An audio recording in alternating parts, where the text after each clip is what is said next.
Praise the Lord. मेरा नाम महेश है। आज हम परमेश्वर के वचन से सीखेंगे बुद्धि की बातें।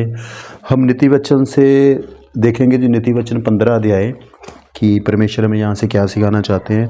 नीति वचन 15 अध्याय का हम 1 से पढ़ेंगे जी।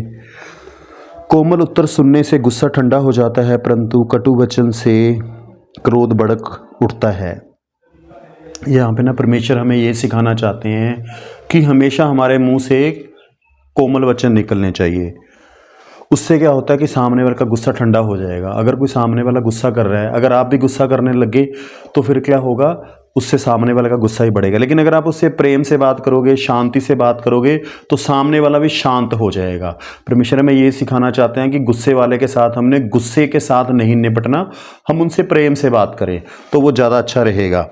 परंतु कटु वचन से क्रोध भड़क उठता है। अगर हम गुस्से वाले शब्द बोलेंगे या गुस्से में कुछ उल्टा सीधा बोलेंगे तो उधर भी क्रोध बढ़ेगा और आपका क्रोध भी बढ़ जाएगा। तो हमने इस बात को ध्यान रखना है कि हम हमेशा कोशिश करें कि हम अपने मुंह से कोमल वचनों को ही बोलें, हम शांति के साथ बातचीत करें, क्योंकि बाइबल कहती है जो गुस्सा है वो धर्म का निर्वाह नहीं करता है। तो हमारे को गुस्सा नहीं आना चाहिए। बुद्धिमान ज्ञान का ठीक बखान करते हैं, परंतु मूर्खों के मुंह से मूर्खता उबल आती है। परमेश्वर कह रहे हैं, परमेश्वर उस व्यक्ति को बुद्धिमान कह रहा है कि जो क्या करता है, ज्ञान की बातों को अच्छी तरह से बताते हैं। लेकिन जो मूर्ख लोग हैं, प्रभु क्या कहते हैं, उनके मुंह से हमेशा वही शब्द निकलते हैं जो मूर्खता वाले हैं या मूर्खता वाले हैं, जो किसी काम के नहीं है। लेकिन जो बुद्धिमान व्यक्ति है वो हमेशा जब भी बोलेगा तो उसके मुंह से ऐसे शब्द निकलेंगे जो खुद के लिए भी उसके लिए आशीष का कारण है और दूसरे लोगों के लिए भी आशीष का कारण बनते हैं। तो हमें हमेशा ध्यान रखना है कि हमने अपने मुंह से कैसे शब्द बोल रहे हैं। तो हमें बुद्धिमानी से अपने मुंह से शब्द निकालने हैं। ऐसे शब्द ही बोलें जो दूसरे लोगों के लिए आशीष का कारण बने। हम ऐसे शब्द ना बोलें कि दूसरे वाले का मन दुखी हो जाए। हम ऐसे शब्द बोलें कि दूसरे वाले को हम उत्साहित करें। मैंने प्रभु से सीखा है, हमेशा मैं दूसरे लोगों को उत्साहित करता हूँ। मैं कभी भी ऐसा शब्द नहीं बोलना चाहता कि जिससे सामने वाला बंदा दुखी हो जाए या निराश हो जाए। मैंने उसे एडवाइस भी देनी है, वो भी मैं बड़े प्रेम से और अकॉर्डिंग टू बाइबल वचन ऐड करके मैं देता हूँ। उसके बाद लिखा है जी, यहोवा की आंखें सब स्थानों में लगी रहती हैं, वह बुरे भले दोनों को देखती रहती हैं। एक बात हमें हमेशा याद रखनी है कि परमेश्वर ही है। परमेश्वर इतना सर्वशक्तिमान है, वो महान है। उसको ना सारा संसार दिखता है, चाहे बुरे लोग हैं अच्छे लोग हैं, उसको हर एक दिखता है, हर एक जगह दिखती है। कई बार ना इंसान को लगता है कि धरती पे इतनी बुराई है, परमेश्वर क्या देख नहीं रहा। कुछ लोगों के मन में ना ये सवाल उठता है कि क्या परमेश्वर को पता नहीं चल रहा, इतनी बुराई हो रही, ये हो रहा है। देखो, परमेश्वर का अभी ना न्याय करने का टाइम नहीं है। धरती में हमें मालूम है कि बुराई है, लेकिन जब परमेश्वर न्याय करेगा ना तब वो हिसाब क्लियर कर देगा। अभी उसका टाइम नहीं है न्याय करने का। अभी वो चाहता है परमेश्वर की लोग मन बदल लें, चाहे कोई गलत काम भी कर रहा है। परमेश्वर चाहता है उस तक मेरा वचन पहुंचे और वो मन फिरा ले। परमेश्वर चाहता है कि लोग मन फिराएं, क्योंकि वो ना किसी को नाश नहीं करना चाहता। वो नहीं चाहता कोई नरक में जाए। वो चाहता है कि हर एक इंसान, बाइबल में लिखा है कि परमेश्वर चाहता है कि हर एक इंसान स्वर्ग में आ जाए, वो अपना पापों से मन फिरा ले, परमेश्वर के वचनों के ऊपर चलने लग जाए। लेकिन अभी जो समय चल रहा है कि परमेश्वर हर बंदे को क्या कर रहा है, सिर्फ वो देख रहा है, लेकिन उनका भी न्याय वो नहीं कर रहे हैं। शांति देने वाली बात जीवन वृक्ष है, परंतु उल्ट फेर की बात से आत्मा दुखित होती है। हमें हमेशा ऐसे वचन बोलने चाहिए जिससे हमारी भी शांति बनी रहे और दूसरे लोगों की भी शांति बनी रहे। मतलब हम ऐसा कोई वचन ना बोलें कि सामने वाले को गुस्सा हो जाए। तो हमें हमेशा ऐसे वचन बोलने हैं कि जिससे क्या हो, शांति वाली जो बातें हैं उससे क्या बेनिफिट है, वो जीवन वृक्ष की तरह है। वृक्ष की तरह कैसे है कि वृक्ष डे बाय डे इंक्रीज होता है, वो बढ़ता है, फिर आने वाले टाइम में उसमें फल भी लगते हैं। वैसे ही हमारे वचन भी होने चाहिए जो दूसरे लोगों को आशीष का कारण बने, ब्लेसिंग का कारण बने। ना कि हम ऐसी बातें बोले कि सामने वाले की आत्मा ही दुखी हो जाए कि उसके बाद दोबारा बंदा आपसे बात ही ना करना चाहे। धरती पे ऐसे लोग भी हैं, हम उनसे बात करते हैं कि वो ऐसे शब्द बोलते हैं कि हमारा दिल ही तोड़ के रख देते हैं। मैं ऐसे लोगों से दूर ही रहता हूँ जो मेरे बारे में नेगेटिव बातें बोलते हैं, जो शराब बोलते हैं। कई लोग इतने नेगेटिव है ना, उनके मुंह से हमेशा बुराई शब्द निकलता है कि उसको सुनने के बाद ना मन दुखी हो जाता है। सबसे पहले तो वो यही बोलेंगे, कुछ हो ही नहीं सकता, कुछ कर ही नहीं सकते। उनके विचार ही ऐसे हैं कि जो उनके मुंह से ना शराब ही निकलते हैं। तो ऐसे लोगों से हमें दूर रहना है, ऐसे लोगों से बच के रहना, उनसे खड़ो ही मत। जो शराब देते हैं वो क्या करते हैं, आपका अभिषेक खाना चाहते हैं। वो आपके अंदर एक पॉजिटिविटी है, परमेश्वर का आत्मा है, वो कहता है मैं तुम्हारे साथ हूँ। प्रभु ने भी कहा है, तो कि बाइबल में लिखा है कि जो हमें समर्थ रहता है उसके साथ मिलकर हम सब कुछ कर सकते हैं। लेकिन संसार के लोग ना तो प्रभु को जानते हैं, ना प्रभु का आत्मा उनके पास है, तो उनके मुंह से हमेशा ऐसी बातें निकलेंगी जो क्या होगी, जिनसे हमारी आत्मा दुखी होगी। तो हमें ध्यान रखना है, जो आत्मा को दुखी करने वाली बातें करते हैं उनसे हम दूर रहें। मूढ़ अपने पिता की शिक्षा का तिरस्कार करता है, परंतु जो डांट को मानता है वो चतुर हो जाता है। मूढ़ बंदे की ना एक परमेश्वर ने निशानी लिखी है कि जो मूर्ख बंदा है वो क्या करता है, पिता की शिक्षा का तिरस्कार करता है। देखो, एक जो हमारा धरती के पिता हैं उसकी भी बात हमें माननी चाहिए, एक जो हमारा परमेश्वर है वो भी हमारे पिता हैं, तो उनके वचनों को भी हमें फॉलो करना है। लेकिन बाइबल कह रही जो मूर्ख इंसान है, बाइबल उसे मूर्ख कहती है जो वचनों को नहीं फॉलो करना चाहता या अपने माता पिता की बातों को नहीं मानना चाहता।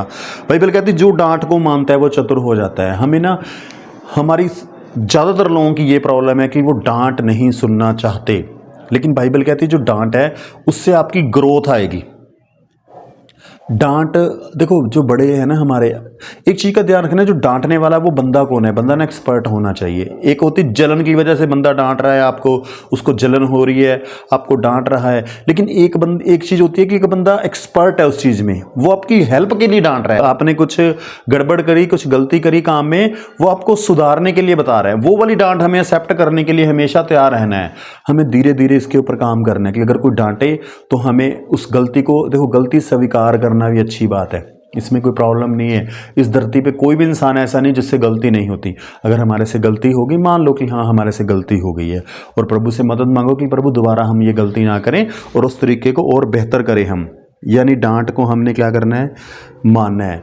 मेरे से भी कभी कभी गलती हो जाती है तो मैं चुपचाप, मुझे भी सुनना पड़ता है, तो मैं भी मानता हूँ कि हाँ मेरे से गलती हुई है प्रभु, और मुझे समर्थ दो मैं आगे से ना करूँ।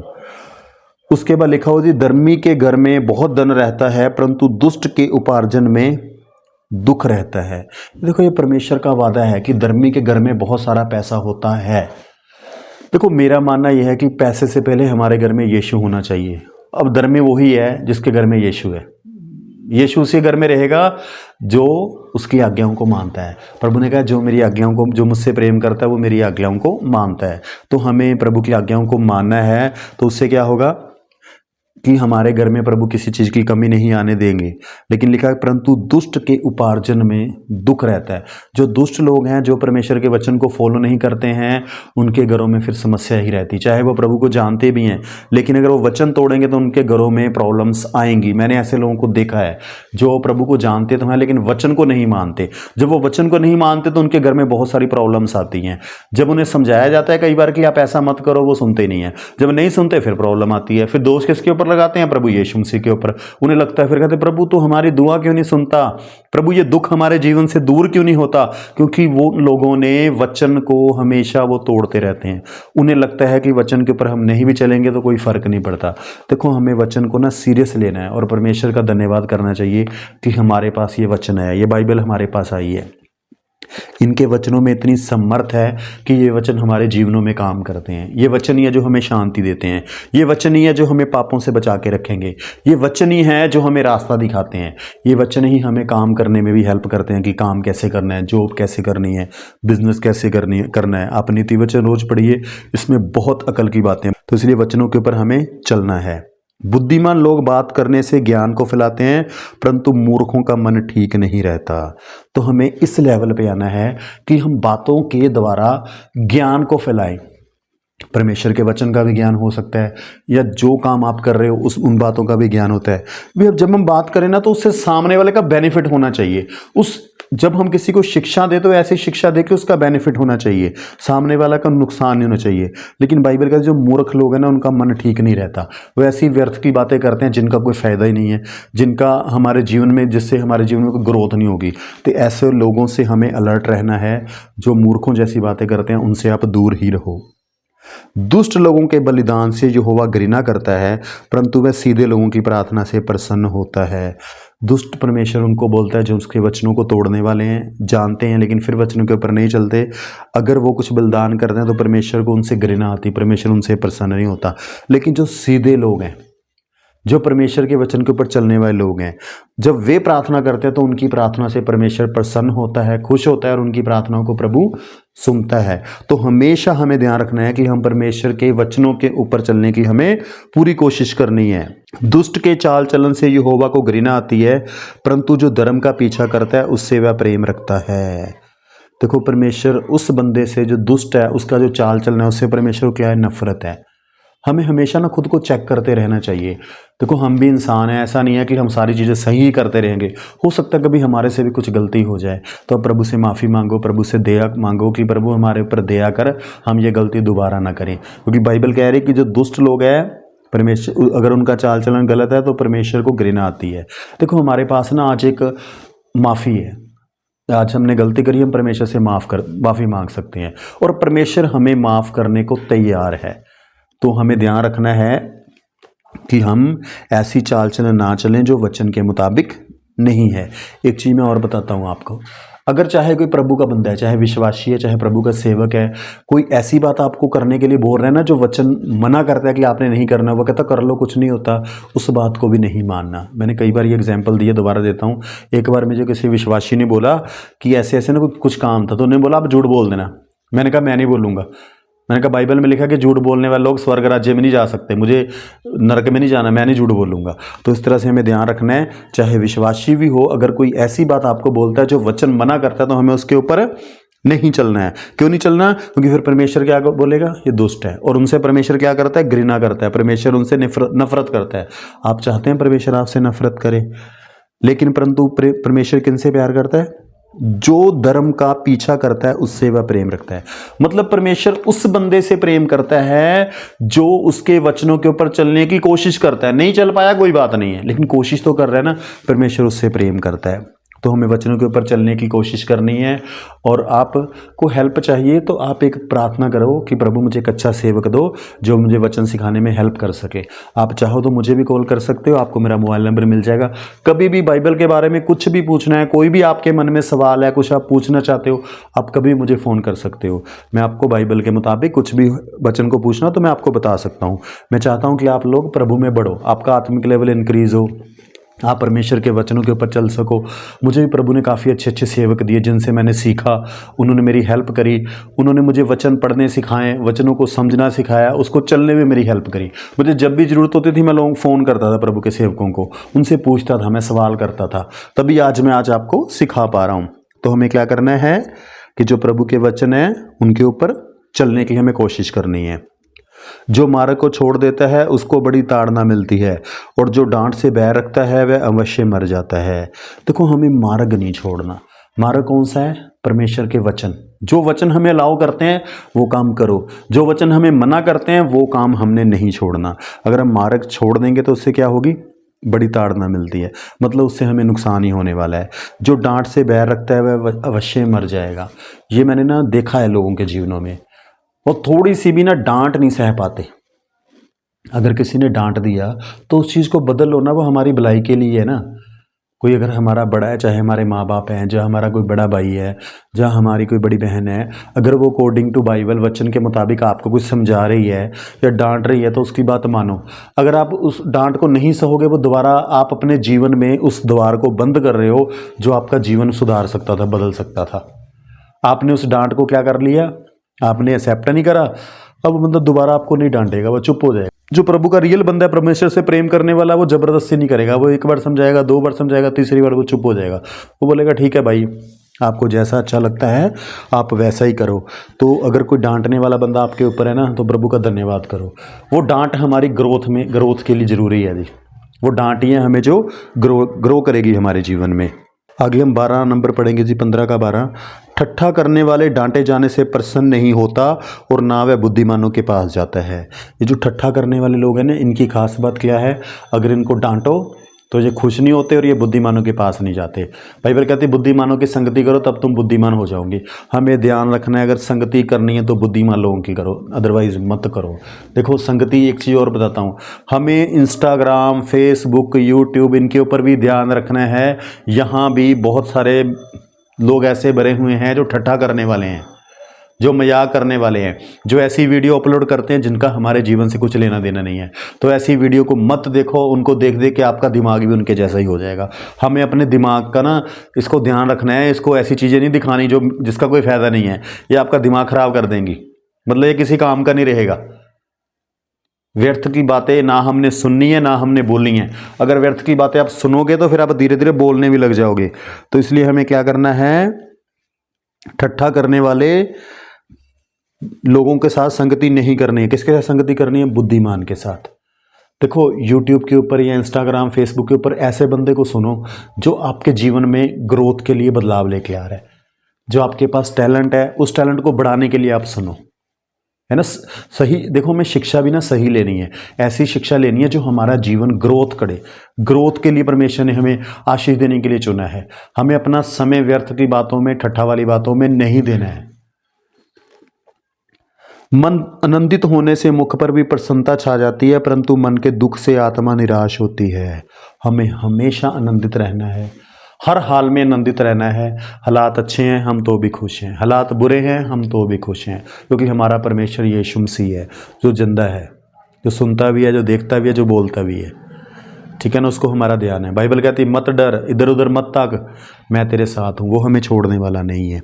तो इसलिए हमें सदा आनंदित रहना है। अगर हम आनंदित रहेंगे, हमारा मन आनंदित रहेगा, तो हमारी हेल्थ भी अच्छी रहेगी और हमारे मुंह पे प्रसन्नता भी रहेगी। अगर हम आनंदित नहीं हैं तो बाइबल कह रही मन के दुख से आत्मा क्या होती है?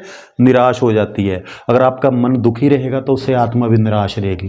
तो उसमें पता क्या होगा, आपकी जो कैपेबिलिटी है ना कम हो जाएगी, आप बेहतर तरीके से काम ही नहीं कर पाओगे अगर आपका मन दुखी है। देखो दुखी मन वाले के साथ कोई भी खड़ना नहीं चाहता। खुश बंदे के साथ, आनंदित बंदे के साथ हर बंदा चाहता कि मैं इससे बात करूं। हम प्रभु के लोग हैं, हमें धन्यवाद देना है प्रभु का कि हम प्रभु यीशु को जानते हैं, उसकी हमारे ऊपर दया हुई है और हम उसको समझ पाए हैं। इसलिए हमें सदा आनंदित रहना है। देखो परमेश्वर ने हमें अच्छी हेल्थ दी है, इसके लिए हमें परमेश्वर का धन्यवाद करना है, उसके लिए हमें आनंदित रहना है। प्रभु ने हमें काम दिया है, हमारे पास खाने के लिए 3 वक्त का खाना है, रहने के लिए अच्छा घर है, तो उसके लिए भी हमें परमेश्वर का धन्यवाद देना है। हर बात के लिए धन्यवाद देना है और हमें सदा आनंदित रहना है। समझने वाले का मन ज्ञान की खोज में रहता है, परंतु मूर्ख लोग मूर्खता से पेट भरते हैं। तो आपने ना, समझने वाले का मन की क्या निशानी है? वो किसकी खोज में रहता है? ज्ञान की खोज में। मतलब वो शिक्षा की खोज करता रहता है कि मैं इधर से कुछ अच्छा सीख लूँ, इधर से कुछ अच्छा सीख लूँ और उसको अपने जीवन में अप्लाई करूँ। मैं खुद बहुत सारी चीज़ें सीखता रहता हूँ, मैं सुनता रहता हूँ, बहुत लोगों को सुनता हूं मैं, और फिर मैं उन बातों को ना अपने जीवन में लागू करता हूं। मैं सुन के छोड़ नहीं देता। तो यही आदत आपने डालनी है। हमेशा अपने मन को ना सिखाने के लिए तैयार हो। सीखो, अप्लाई करो, सीखो और अप्लाई करो, सीखो उसका इस्तेमाल करो, और सीखो और इसका इस्तेमाल करो। क्योंकि परमेश्वर कह रहे हैं कि हमें कैसे बनना है? समझदार बनना है। हमें ऐसा मन बनाना है कि जो हमेशा ज्ञान की खोज में रहे, सीखने को तैयार रहे। परंतु मूर्ख लोग मूर्खता से पेट भरते हैं। धरती पे देखो बाइबल के मुताबिक 2 तरह के लोग हैं, बुद्धिमान और मूर्ख। जो बुद्धिमान है वो सीखने को तैयार है, जो मूर्ख है वो सुनने को तैयार नहीं है। तो हमें मूर्खों जैसी हरकतें नहीं करनी है। मूर्ख लोग ऐसी बातें सुनते हैं जिनका मतलब जीवन से कुछ लेना देना नहीं है, जो नुकसान ही करने वाली है और हमारा समय खराब करती हैं। आगे हम 15 पढ़ेंगे, नीति वचन 15 का 15। दुखियारे के सब दिन दुख भरे रहते हैं, परंतु जिसका मन प्रसन्न रहता है वह मानो नित्य बोझ में जाता है। देखो जो दुखी बंदा होता है ना, उसके रोज के दिन दुखी दुखी दुखी दुखी दुखी नहीं निकलता। लेकिन प्रभु कह रहे जिनका मन प्रसन्न रहता है तो वैसे हो जैसे वो नित्य खाना खाने के लिए किसी घर में जा रहा है। तो ठीक है ना, हमें क्या रखना है? इस लेवल पे आना है कि हमारा मन प्रसन्न रहे। देखो प्रसन्न तभी रहेगा अगर हम परमेश्वर के साथ संगति करेंगे, अगर हम प्रार्थना में समय देंगे, बाइबल पढ़ने में, इन बातों के ऊपर चलने में समय देंगे। बाइबल में लिखा है परमेश्वर के निकट आनंद की भरपूरी है, तो हमें परमेश्वर के निकट जाना है ताकि हमें एक आनंद मिले, एक खुशी मिले। वर्शिप करो, आप कुछ सॉन्ग सिलेक्ट करके रखो। आजकल तो हमारे पास इतना अच्छा यूट्यूब का प्लेटफॉर्म है, वहाँ पर सॉन्ग है, आप कभी भी सुन सकते हो। ऐसे सॉन्ग सिलेक्ट करके रखो जिनको सुनने से ना परमेश्वर की प्रेजेंस आती हो। मेरे पास ऐसे बहुत सारे सॉन्ग्स हैं जिनको मैं सुनता रहता हूँ। मैं सुनता हूँ, प्रभु की प्रेजेंस आती है और मुझे बड़ा अच्छा महसूस होता है और मैं धन्यवाद करता हूँ प्रभु कि तेरा धन्यवाद, तू मेरे कितने निकट है। मैं तुझे पुकारता हूँ और तू मुझे टच करता है, वो मुझे छूता है। तो इसी तरह से हमें अपने मन को सदा प्रसन्न रखना है। घबराहट के साथ बहुत रखे हुए धन से यहोवा के व्यय के साथ थोड़ा ही धन उत्तम है। प्रभु कह रहे अगर बहुत धन है आपके पास लेकिन घबराहट भी, उसको कोई फायदा नहीं है। अगर थोड़ा भी है ना और परमेश्वर का व्यय मान रहे हो तो हमें उसमें ही आनंदित रहना है और परमेश्वर का धन्यवाद कर रहे हैं। जितना है प्रभु तेरा धन्यवाद, बस। हाँ ठीक है, आप ग्रोथ करो, काम धंधा करो, बिजनेस करना है बिजनेस करो, जॉब करो, कुछ भी करो, इनकम इंक्रीज करो, लेकिन सदा हमारा जो हृदय है ना परमेश्वर के प्रति वो धन्यवाद वाला बना रहना चाहिए। ये नहीं है कि दूसरों को देख देख के दूसरों के साथ कंपैरिजन कर करके प्रभु इसके साथ इतना कुछ है, ये है, उसके पास वो है, और शैतान दिमाग में डालता है देख इसके पास क्या है। कई बार मैं रोड पे जा रहा हूँ तो शैतान मेरे मन में डालता है देख इसके पास इतनी बड़ी गाड़ी है, तेरे पास क्या है। मैं कहता हूँ कोई बात नहीं प्रभु, मुझे गाड़ी नहीं चाहिए मेरे पास यीशु मसीह है। मैं खुद अपने मन से बोलता प्रभु मुझे नहीं चाहिए ये गाड़ी, मुझे ज़रूरत नहीं है, मुझे क्या करनी है प्रभु, मुझे इतनी बड़ी गाड़ी नहीं चाहिए, मेरे पास जितना है प्रभु तेरा धन्यवाद। तो ऐसे ही हमें सदा परमेश्वर का धन्यवाद करते रहना, जितना है उसके लिए हमें प्रभु का धन्यवाद करेंगे। उसके बाद लिखा है जी, प्रेम वाले घर में सागपात का भोजन और बैर वाले घर में पले हुए बैल का मांस खाने से उत्तम है। देखो जिस घर में प्रेम है ना वहाँ पे चाहे हम साग पात ही खाएं, प्रभु कह रहे वो अच्छा है। लेकिन एक ऐसा घर है जो बैर वाला घर है, वहाँ पे मतलब ये लगा के चलो उन घर की जहाँ आपस में बनती नहीं है, एक दूसरे से बैर है या आपके साथ उनका बैर है, लेकिन उनके घर में अगर चाहे कहते नॉन वेज भी हो, मांस हो, उससे उत्तम वही घर अच्छा है, चाहे साग बात हो, लेकिन वहाँ प्रेम वाले घर, यानी कि वहाँ पे ऐसे लोग हो जो एक दूसरे से प्रेम करने वाले हों। लेकिन ऐसे लोग अगर एक दूसरे से लड़ाई झगड़ा करने वाले हैं तो वहाँ पे कहते उस चिकन से, नॉन वेज से अच्छा साग पात वाला घर है ही अच्छा है। तो हमें देखना है कि हमारा घर ऐसा है, हमारे घर में क्या प्रेम है, हम एक दूसरे को क्षमा कर रहे हैं, एक दूसरे को माफ़ कर रहे हैं, हमें मरते दम तक एक दूसरे को माफ़ करना है, इस बात का हमें ध्यान रखना है। आगे लिखा जी, क्रोधी पुरुष झगड़ा मचाता है परंतु जो विलंब से क्रोध करने वाला है वह मुकद्दमों को दबा देता है। बाइबल कह रही जो क्रोधी पुरुष क्या करता है, झगड़ा मचाता है। देखो जो क्रोध है ना वो झगड़े की शुरुआत है। अगर आपको बहुत गुस्सा आता है तो उससे क्या होगा, झगड़ा ही होगा। परंतु जो विलंब से मतलब जो देरी से क्रोध करता है वो क्या करेगा, वो बातों को बढ़ाएगा नहीं। तो हमें प्रभु से मदद मांगनी है कि प्रभु आप हमारी मदद करो, हमें देर से गुस्सा आए, हमें जल्दी गुस्सा ना आए। प्रभु से मदद मांगनी है और हमें बदले की भावना नहीं रखनी है, लोगों को हमें बार बार माफ़ करते रहना है। आलसी का मार्ग कांटों से रूंधा हुआ होता है परंतु सीधे लोगों का मार्ग राजमार्ग ठहरता है। देखो यहाँ पे ना प्रभु जी आलसी के लोगों के बारे में बात करें कि कांटे इस बात को दर्शाते हैं कि उनके जीवन में प्रॉब्लम्स हैं। मैंने ऐसे आलसी लोगों को देखा है कि जब वो काम धंधा नहीं करते फिर वो कहते हैं जी हमारे पास पैसे नहीं है, जी हमें सिलेंडर बनाना है, जी सिलेंडर के लिए पैसे नहीं है। मैं बोलता भाई काम धंधा कर ले तो सिलेंडर भी आ जाएगा, राशन भी आ जाएगा। नहीं जी, काम पे ना हमें ज़्यादा पैसे नहीं मिल रहे, हमें ऐसा काम ढूंढ रहे हैं जो ना मतलब ज़्यादा पैसे मिले वहाँ पे। ओ भाई साहब तुम थोड़े में कर लो यार, कम से कम घर का खर्चा तो चलेगा। ये तो नहीं बोलना पड़ेगा कि सिलेंडर भी दे दो, किसी सिलेंडर तो नहीं मांगना पड़ेगा। तो हमें बुद्धि से चलना है कि जब बंदे आलसी है तो उसमें नुकसान ही है, लेकिन परंतु जो सीधे लोगों का मार्ग राजमार्ग ठहरता है। सीधे लोग वो हैं, फिर मैं बार बार ये लाइन बोलता हूँ कि परमेश्वर के वचनों को फॉलो करने वाले, तो परमेश्वर उन्हें ब्लेस ही करेगा। बुद्धिमान पुत्र से पिता आनंदित होता है परंतु मूर्ख अपनी माता को तुच्छ जानता है। अगर बच्चा बुद्धिमान है तो उससे कौन आनंदित होगा, पिता। दो पिता हैं हमारे, एक स्वर्ग में तो एक धरती पे। धरती वाला पिता भी आनंदित होगा अगर आप एक अच्छा जीवन जी रहे हो, वचनों के ऊपर चल रहे हो। धरती वाला पिता भी आपसे प्रसन्न होगा, माँ भी आपकी खुश होगी, पिता भी आपका खुश होगा और सृष्टि का मालिक भी खुश होगा। लेकिन जो मूर्ख है वो उसकी क्या निशानी है, मतलब बाइबल कहती है जो अपनी माँ को तुच्छ जानता है, परमेश्वर कहता है वो मूर्ख है, परंतु मूर्ख अपनी माता को तुच्छ जानता है। मतलब एक निशानी है कि अपने माँ बाप को तुच्छ जानने वाले बंदे को बाइबल मूर्ख का दर्जा देती है। देखो मरते दम तक ना हमने, जब तक हम जिंदा है धरती पे, हमने माता पिता की रिस्पेक्ट करनी है ना। माँ बाप भी जब तक जिंदा है हमें हमेशा उनकी रिस्पेक्ट करनी है, हमें उनके साथ ऐसा व्यवहार नहीं करना है, क्योंकि हम किसके लोग हैं, प्रभु यीशु के लोग हैं। तो हमें माँ बाप की इज्जत करनी है, उनको तुच्छ नहीं जाना।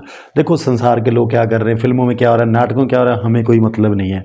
हमें उन जैसे काम नहीं करने हैं, हमें अकॉर्डिंग टू बाइबल चलना है। इस पे चलेंगे तो हमारे घरों में शांति बनी रहेगी। निर्बुद्धि की मूर्खता से आनंद होता है, परंतु समझ वाला मनुष्य सीधी चाल चलता है। निर्बुद्धि मनुष्य को किससे आनंद आता है? मूर्खता, मतलब ऐसे काम, मूर्खों वाले काम करके उसको आनंद मिलता है। मतलब व्यर्थ के काम जो बाइबल के आधार पे नहीं है, उन सब से उनको आनंद होता है। परंतु जो समझ वाला पुरुष है वो सीधी चाल चलता है। सीधी चाल मतलब क्या? वचन के मुताबिक ही जीवन जीता है। परमेश्वर उसको क्या कहता है? ये समझ वाला मनुष्य है। उसके बाद हम पढ़ेंगे जी, सज्जन उत्तर देने से आनंदित होता है और अवसर पर कहा हुआ वचन क्या ही भला होता है। सज्जन बंदा उत्तर देने में आनंदित होता है, और हम अवसर पर मतलब सही टाइम पे सही उत्तर देना, परमेश्वर उस बात को सिखाना चाहते हैं हमें कि हम सही टाइम पे सही उत्तर दें। हम इस बात का हमें ध्यान रखना है। बुद्धिमान के लिए जीवन का मार्ग ऊपर की ओर जाता है और इस रीति से वह अधलोक से पड़ने में बच जाता है। परमेश्वर जो बुद्धिमान बंदा है ना, परमेश्वर ये कहना चाहते हैं, बुद्धिमान मतलब शिक्षा को लेने वाला, वचनों को फॉलो करने वाला, बाइबल पढ़ने वाला, परमेश्वर के साथ संगति करने वाला। बाइबल कहती है बुद्धिमानों को संगति करो तो तुम बुद्धिमान हो जाओगे। देखो सबसे ज़्यादा बुद्धिमान तो एक ही है, उसका नाम है यीशु मसीह। तो यीशु मसीह के साथ संगति करनी है, बाइबल पढ़ो तो धीरे धीरे आप भी बुद्धिमान बन जाओगे। अगर बुद्धिमान बनोगे तो उससे क्या होगा? आशीष आने वाली है। जीवन का मार्ग क्या होगा? ऊपर जाता है। जीवन का मार्ग ऊपर जाता है मतलब हमें ग्रोथ मिलने वाली है, हम जीवन में और आगे बढ़ने वाले हैं। इस रीति से वह अधलोक में पड़ने से बच जाता है। अगर बुद्धिमानी है आपके पास, परमेश्वर का वचन है, तो आप नरक में जाने से भी बच सकते हैं। ये वचन ही आपको नरक में जाने से बचा सकता है। तो इन वचनों के मुताबिक जीवन जियो ताकि हम नरक जाने से भी बच जाएं।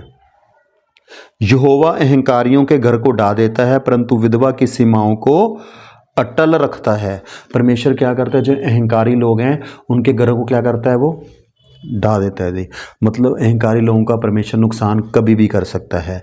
तो हमें ध्यान रखना है हमारे अंदर कहीं अहंकार तो नहीं आ गया। देखो आ सकता है कई बार, अगर आ गया हो तो प्रभु से माफ़ी मांग रही है हमें कि प्रभु हमें माफ़ कर, हमारे ऊपर दया कर और इन अहंकार से बचा। हम इंसान हैं, हमारे अंदर हो सकता है कभी ना कभी कोई ऐसी बात आ सकती है, तो हमें ध्यान रखना है। परंतु विधवा की सीमाओं को क्या करता है? अटल रखता है। जो विधवा हमारी बहनें हैं या कोई भी है, तो उनको परमेश्वर क्या करता है? उनकी देख रेख करता है। ये बहुत महत्वपूर्ण है। आगे 15 का 28 इसकी ओर हम ध्यान देंगे। धर्मी मन में सोचता है कि क्या उत्तर दूं, परंतु दुष्टों के मुंह से बुरी बात उबल आती है। परमेश्वर उस बंदे को धर्मी बोलता है, किसको? जो मन में सोचता है कि उत्तर क्या दूं। ये ना बड़ा मेहनत का काम है, इसके लिए टाइम लगेगा। अगर हम सोच सोच के उत्तर देना शुरू कर देना तो हमारी लाइफ बहुत बेहतर हो सकती है। तो इसको हमें ना प्रैक्टिस करनी है कि हम कम बोलें, और जब जितना हम कम बोलें, थोड़ा सोचें, सोच के बोलें, सोच के उत्तर दें, तो उससे क्या होगा? अच्छा रहेगा हमारा जीवन। बाइबल उसको क्या बोलती है? धर्मी बोलती है। किस बंदे को? जो सोच के उत्तर देता है। लेकिन जो बंदा मुंह से बुरे बातें निकालता है, परमेश्वर उसको क्या कहता है? ये दुष्ट है बंदा। हमें ध्यान रखना है हम मुंह से अपने कौन कौन से शब्द निकालते हैं, है ना। अपने मुंह के शब्दों का हमें बहुत ध्यान रखना है। हमेशा याद रखना है जो इंसान है वो परमेश्वर के स्वरूप में रचा हुआ है। हमें उसके बारे में कुछ ऐसे शब्द नहीं बोलने हैं ताकि परमेश्वर हमें क्या ना बोले, ये दुष्ट, ठीक है ना। दुष्टों के मुंह से हमें इंसानों के बारे में बुरी बातें नहीं बोलनी है। अगर बुरी बातें बोलते हैं तो फिर प्रभु क्या कहता है? ये दुष्ट है। तो इस बातों का हमें ध्यान रखना है। यहोवा दुष्टों से दूर रहता है, परंतु धर्मियों की प्रार्थना सुनता है। तो हमें परमेश्वर किन से दूर रहता है? दुष्ट लोगों से। जो दुष्ट हैं, परमेश्वर के वचन को फॉलो नहीं करते हैं, उन्हें परमेश्वर दुष्ट कहता है और उनसे परमेश्वर क्या करता है? दूर रहता है। आंखों की चमक से मन को आनंद होता है और अच्छे समाचार से हड्डियां पुष्ट होती हैं। देखो जो आंखों की चमक है, बाइबल कह रही है, उससे मन आनंदित होता है, और अच्छे समाचार से। हमें हमेशा दूसरों को ऐसे शब्द बोलने चाहिए, अच्छा समाचार, जिससे क्या होगा? बाइबल कहती है उससे क्या होती है? हड्डियां पुष्ट होती है। यानी कि हमारी हेल्थ के लिए अच्छे शब्दों को बोलना और अच्छे शब्दों को सुनना ये जरूरी है। अगर हम इन अच्छे शब्द मुंह से नहीं बोलेंगे, अच्छे शब्द नहीं सुनेंगे, तो हमारे हमारी हेल्थ को प्रॉब्लम्स आ सकती है। अगर आप चाहते हैं आपकी हड्डियां तंदुरुस्त रहें, तो अपने मुंह से अच्छे शब्द बोलिए और अच्छे शब्दों को सुनिए। एक ना बोलना कम कीजिए। जितना कम बोलेंगे हम, उतना जीवन में अच्छा रहेगा।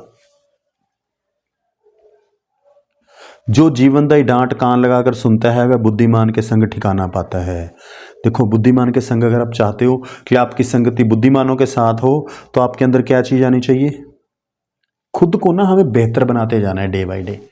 देखो, परमेश्वर ये चाहता है कि डे बाय डे हमारे अंदर अच्छी अच्छी चीज़ें आती रहें और डे बाय डे हमारा क्या होता रहे कि हमें जो कोई भी ऐसी बात जो हमें डांट वाली बात हमें कान लगाकर सुननी है कि जो हमारे जीवन को क्या करती है, जीवन में बदलाव लेके आए। कोई भी ऐसी चीज़ जो वचन के मुताबिक नहीं है उसको हमें दूर करते धीरे धीरे धीरे धीरे धीरे हमें क्या करना है, ग्रोथ करते जाना है। तो इससे क्या होगा कि हम किन के साथ, हमारी परमेश्वर हमें किन लोगों के साथ मिला देगा? बुद्धिमान लोगों के साथ। तो इस बात का हमें ध्यान रखना है। जो शिक्षा को सुनी अनसुनी करता है वह अपने प्राण को तुच्छ जानता है, परंतु जो डांट को सुनता है वो बुद्धि प्राप्त करता है। मतलब कुछ भी हो जाए, जब तक हम धरती पे जिंदा हैं हमें सीखने के लिए हमेशा तैयार रहना है।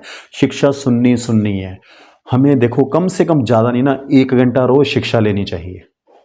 वो आप यूट्यूब के द्वारा चाहे बाइबल का वचन सुन लो, चाहे खुद बाइबल पढ़ लो। खुद तो बाइबल जरूर पढ़ो आप, है ना। मरते दम तक हमें शिक्षा सुनते रहना है। अगर हम शिक्षा सुनते रहेंगे तो क्या होगा? अगर नहीं सुनेंगे तो क्या होगा? तो परमेश्वर कह रहा है वो ऐसा व्यक्ति जो अपने प्राणों को तुच्छ जानता है, यानी हमें जीवन में बहुत नुकसान होने वाला है। अगर हम सुनते रहेंगे तो परमेश्वर हमें ब्लेस करेंगे। जो डांट को सुनता है वो बुद्धि प्राप्त करता है। अगर बुद्धि चाहिए तो हमें डांट को सुनना पड़ेगा। डांट को सुनने का मतलब अगर कोई कमी पेशी हमें लग रही है, हमारे अंदर से भी आवाज़ आ रही है कि ये चीज़ हम गलत कर रहे हैं, बाइबल के मुताबिक सही नहीं है, तो हमें उसको छोड़ देना चाहिए। क्योंकि परमेश्वर कई बार हमारे से बात करते हैं तो हमें उन चीज़ों का ध्यान रखना चाहिए। लास्ट हम लाइन पढ़ेंगे तो फिर मैं ख़त्म करूँगा। यहोवा के भय मानने से शिक्षा प्राप्त होती है और महिमा से पहले नम्रता आती है। तो जब हम परमेश्वर का भय मानते हैं तो उससे क्या होती है? हमें शिक्षा मिलती है, एजुकेशन मिलती है और हमारा जीवन बेहतर होता है। परमेश्वर का भय मानने का मतलब उसका वचन नहीं तोड़ना। वो इसी बात को दर्शाता है कि हम परमेश्वर का भय मानते हैं। और महिमा पे जब तक हमें एक अच्छे लेवल पे पहुंचेंगे तो परमेश्वर उससे पहले हमें नम्र बना देगा। नम्रता इस बात की निशानी है कि परमेश्वर हमें और ब्लेस करने वाले हैं। तो एक चीज़ हमारे अंदर होनी चाहिए, अगर हम चाहते हैं कि हमारे तारीफ़ करें लोग आने वाले समय में, तो हमें हमारे अंदर नम्रता होनी बहुत ज़रूरी है। आज के लिए इतना ही काफ़ी है। प्रभु आपको बहुत आशीष दे। धन्यवाद।